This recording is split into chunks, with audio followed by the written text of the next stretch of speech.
क्या भगवान राम मांस खाते थे या पुष्यमित्र सिंह ही भगवान राम थे अथवा रामायण जो है वो दशरथ जातक की चोरी है। तो ऐसे ही कुछ बातों को लेके मेरे एक फ्रेंड हैं जो आज इस बात को चर्चा में लेने के लिए आए हैं, चर्चा चाहते हैं इस बात पे। तो हम उसी बात पे चर्चा करेंगे। तो आप लोग हमारे मित्र से मिलिए। आपका स्वागत है अमन जी। हेलो दोस्तों, कैसे हो आप लोग? चलिए, हम दोनों लोग इस बात पे डिस्कशन करेंगे कि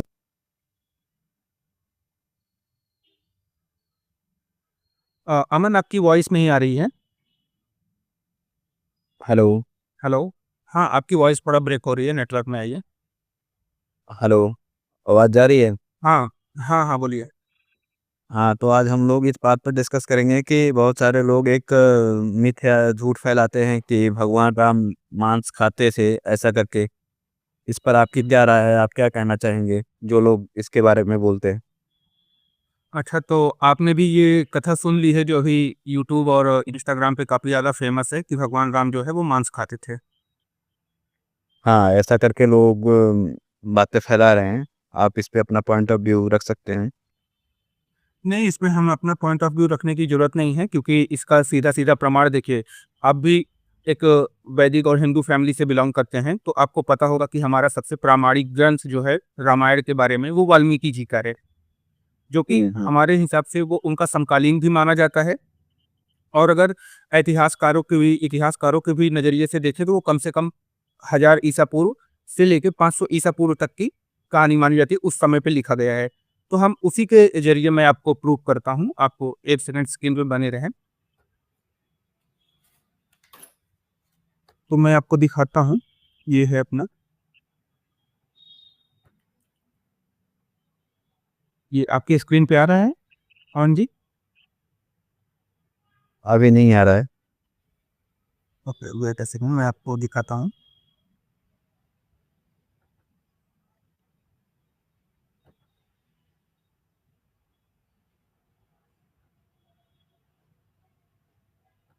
ये आपकी स्क्रीन पे आ गया होगा रामायण। आ गया। ये अपना सुंदरकांड है। सुंदरकांड का सर्ग 36 आप देख रहे हैं और उसका जो श्लोक 41 है, आप इसको ध्यान से देखिए। यहाँ पे कोई भी रघुवंशी ना तो मांस खाता है, ना ही मधु का ही सेवन करता है। ठीक है। हम्म। फिर भगवान श्री राम इन वस्तुओं का सेवन क्यों करते?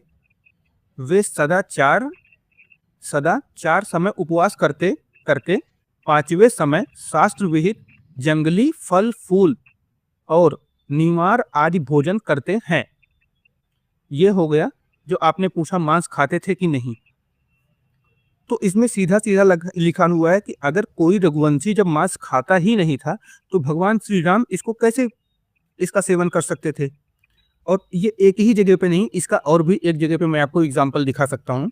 जी, क्योंकि आजकल ये भ्रम फैलाने वाले लोगों का चलन हो गया है, तो उनके चक्कर में ना फँस के आप अपने अगर उस पे ध्यान देंगे, ये अयोध्या कांड है।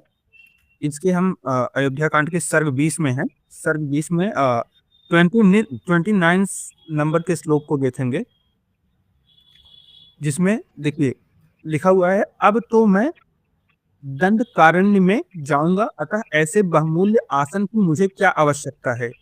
अब मेरे लिए यह उसकी चटाई पर बैठने का समय आया है।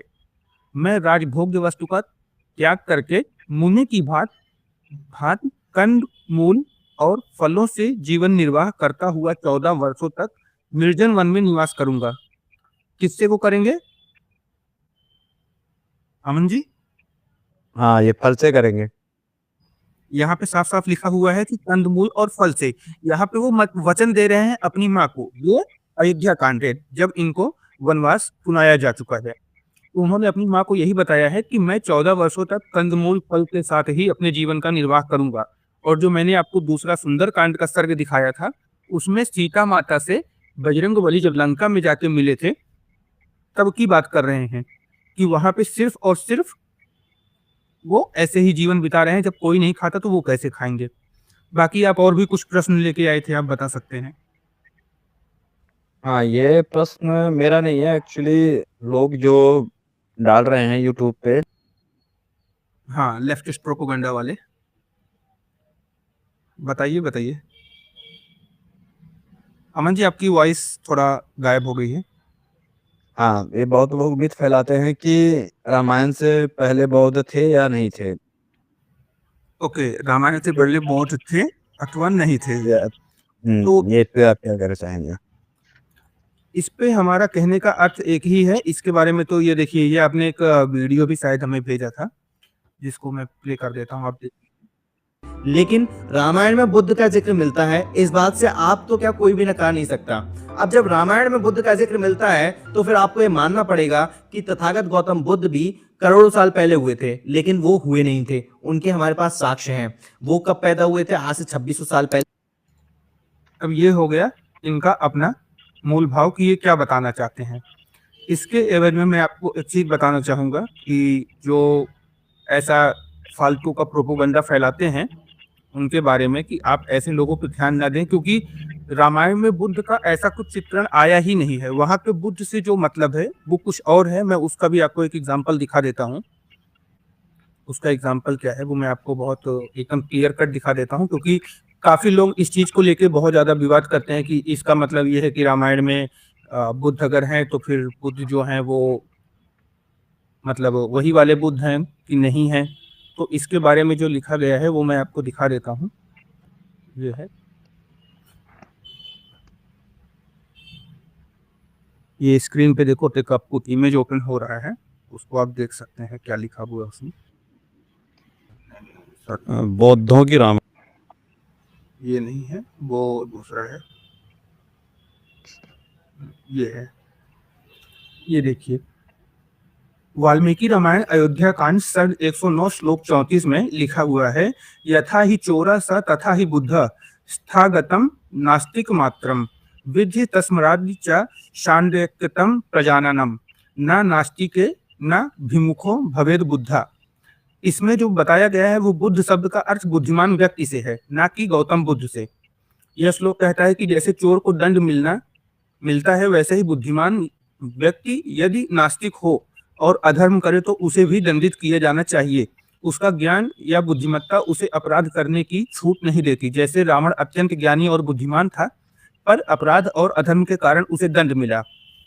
तो इस चीज से एक चीज तो साफ हो जाता है कि ये एकदम से गलत प्रोपोगंडा है। इसमें बुद्ध का कोई भी जिक्र नहीं है। इसमें सिर्फ बुद्ध का मतलब बुद्धिमान से है, जिसके बारे में जैसे कि कहा जाता है, आपने बहुत देखा होगा कि अभी इतने आतंकवादी होते हैं जो साइंटिस्ट होते हैं, कितने लोग होते हैं जो बहुत पढ़े लिखे होते हैं, डॉक्टर होते हैं, लेकिन क्राइम करते हैं। तो उनकी पढ़ाई उनके कर्मों को नहीं बदल सकती। उसी प्रकार किसी बुद्धिमान व्यक्ति से यह अपेक्षा रखना कि वो सदा ही सदाचार का आचरण करे, ये गलत है। तो उस चीज का व्याख्यान दिया गया है। सही बात है, बस सही बात। बताइए आप, और क्या है। और बहुत सारे लोग ये बात भी बहुत फैलाते हैं कि दशरथ जातक की कॉपी है रामायण। वो तो मैंने अभी एक वीडियो प्ले किया था, वो आपने मुझे भेजा भी था, वो अभी गलती से मैंने प्ले कर दिया था, वो आप देखिए। ये अपने एक राजकुमार भाटी, उसमें कहानी ये आती है कि वाराणसी का एक राजा था जिसका नाम दशरथ था जी। अयोध्या का नहीं, हाँ वाराणसी का। जी। और उसके दो बेटे थे, राम और लक्ष्मण, और एक बेटी थी सीता। एक तो ये हो गए, दूसरा आपने एक और भेजा था, दशरथ जातक की चोरी करके रामायण लिखा। इन चुनौती देकर कह रहा ए रामायण। ये जो पहले हैं वो है राजकुमार भाटी जी, जो दो लोगों को आपने भेजा था, तो मैंने भी निकाल के रखा। एक तो राजकुमार भाटी जी हैं, दूसरा वामन मेश्राम जी, यानी कि वामसेप के अध्यक्ष, बराबर ना। अभी इन दोनों के हिसाब से दशरथ जातक जो है वो उससे रामायण की चोरी हुई है। आप एक बार बताइए, जो कभी भी आप एक चीज बताइए, किसी बड़े पहाड़ से कंकड़ निकलता है या कंकड़ से पहाड़ निकलता है? बड़े पहाड़ से कंकड़ निकलता है।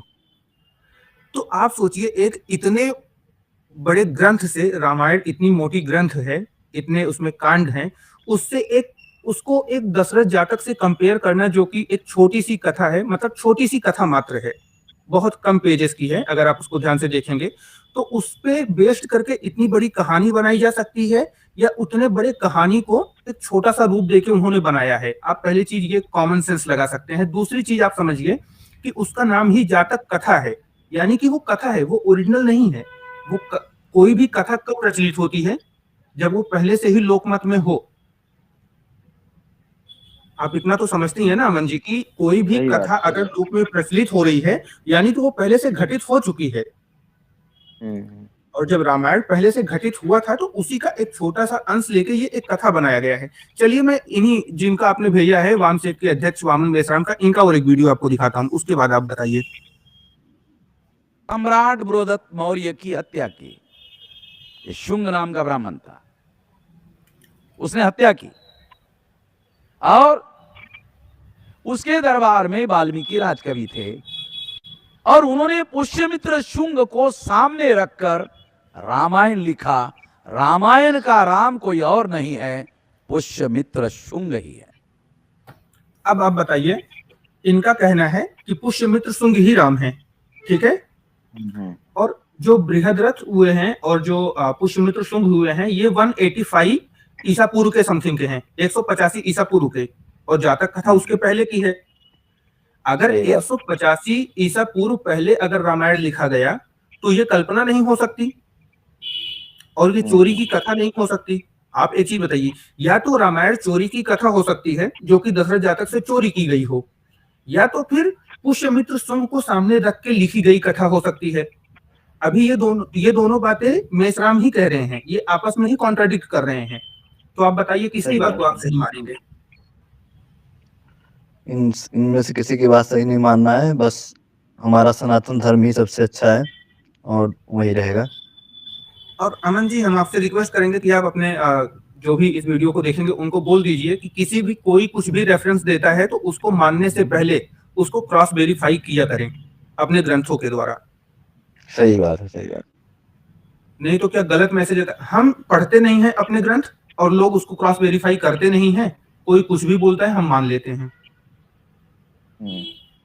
चलिए, आपसे बात करके अच्छा लगा। आपने अपने डाउट्स जो हैं, जो वहां पे फैला हुआ था, उसको आपने रखा, तो उसके लिए धन्यवाद।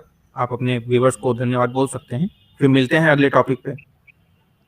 ठीक है, ठीक, थैंक यू ऑल। चलो मिलते हैं अमन जी, नमस्कार, धन्यवाद वीडियो को पूरा देखने के लिए।